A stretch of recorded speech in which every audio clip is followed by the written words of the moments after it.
Kalau tanah tidak subur, apalagi sering menggunakan pupuk sintetis atau pupuk kimia yang berlebihan, wajib kita kocor dengan bahan ini. Ini sangat bagus sekali untuk mengurangi keracunan pada tanah, serta menyehatkan tanah dan menyuburkan tanaman. Caranya sangat simpel, kocor langsung di lubang tanam seperti ini.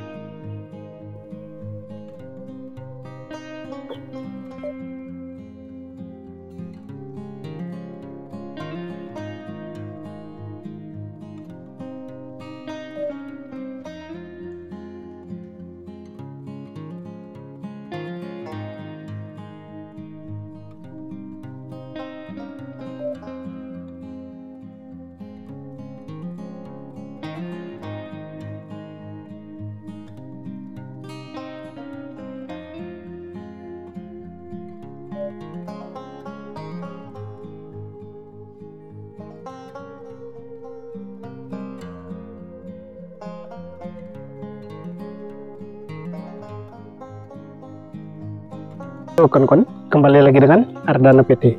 Pada hari ini kita kembali berada di kebun tanaman cabai. Sebagaimana kawan-kawan bisa lihat di belakang kita ini, tanamannya sangat hijau sekali, sangat subur.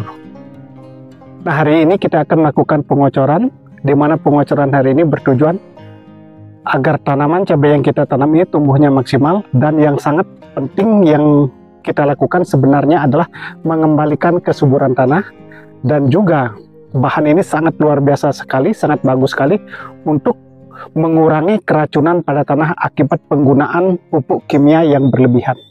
Jadi kalau para petani menggunakan pupuk sintetis atau pupuk kimia seperti menggunakan NPK, urea dan lain sebagainya, kalau dilakukan secara terus-menerus dan dalam jumlah yang cukup besar, maka yang terjadi tanah tidak akan menjadi subur. Nah, pentingnya penggunaan bahan ini seperti yang sudah kita sampaikan, agar bahan-bahan tersebut, yaitu pupuk-pupuk sintetis, bisa terurai, bisa tanah ini menjadi subur seperti sedia kala. Oleh karena itu, ikuti terus videonya kawan-kawan, jangan di skip agar tidak gagal paham. Sebelum kita melakukan pengocoran untuk memperbaiki kondisi dan fisik tanah agar tetap subur, kita lihat dulu kondisi tanamannya kawan-kawan. Jadi seperti ini tanaman cabai yang kita tanam. Jadi sangat hijau sekali, sangat subur. Dan hari ini kita berada di kebun pagi-pagi. Tadi hujannya cukup lebat kawan-kawan, kondisi tanaman atau daunnya masih basah seperti ini. Jadi kalau hujan setiap hari itu sangat rentan tanaman diserang berbagai macam penyakit seperti layu, busuk batang ataupun antraknosa. Dan tanaman cabai yang kita tanam ini sudah berbuah seperti ini, sudah lumayan banyak dan bunganya sudah mulai bermunculan cukup lebat kawan-kawan. Seperti ini. Ini cabai rawit dengan varietas kaliber kawan-kawan. Nah, buahnya besar-besar seperti ini. Nah, bahkan itu ada yang patah itu batangnya kawan-kawan, karena tadi hujannya cukup lebat disertai angin yang cukup kencang. Jadi sangat disayangkan dia karena terlalu subur, dia patah ini bawahnya seperti ini.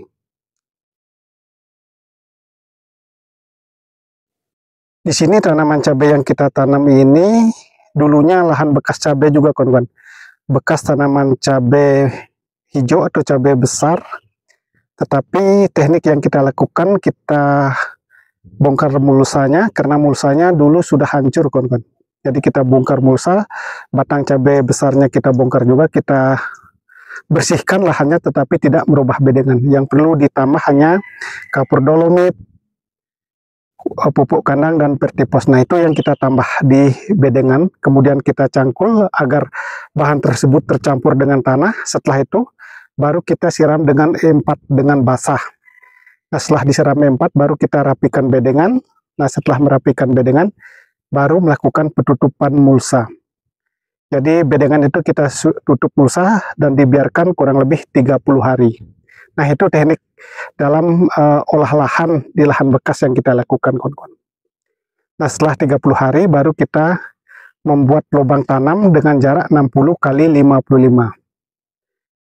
Nah, setelah membuat lubang, kemudian kita kocor sekali lagi dengan menggunakan asam humat, trichoderma, dan silika karbon. Dosisnya masing-masing 3 sendok makan untuk 20 liter air. Kita kocor per lubang kurang lebih 50-100 ml.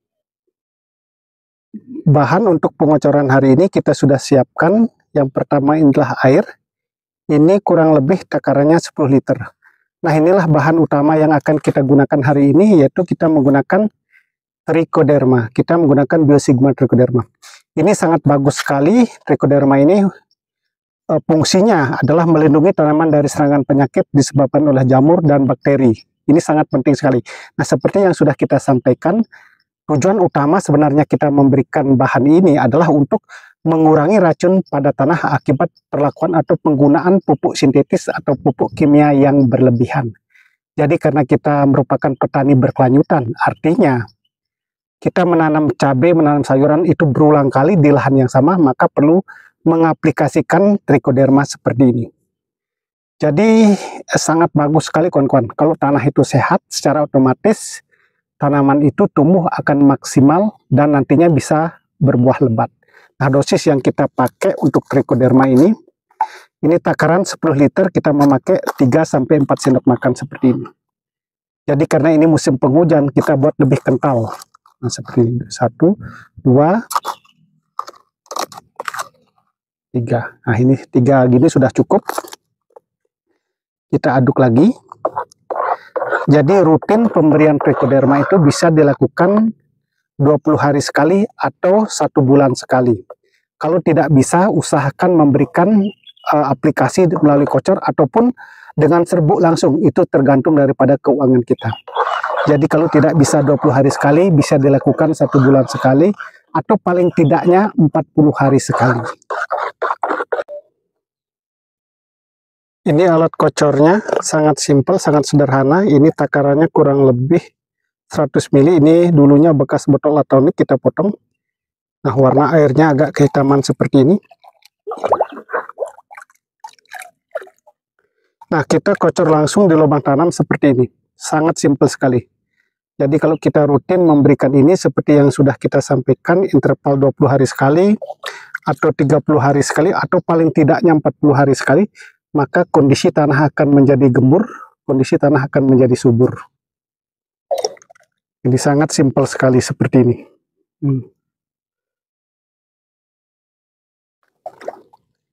Jadi apalagi kalau kita sering menggunakan pupuk-pupuk sintetis atau pupuk kimia, jadi kita sarankan pengocoran trichoderma ini sangat penting sekali. Nah, bisa sebenarnya menggunakan alat kocor seperti jerigen yang ukuran 20 liter itu bisa. Nah, kita kebetulan di sini hanya memakai tempat seperti ini. Tidak masalah kita kocor langsung di lubang tanam seperti ini.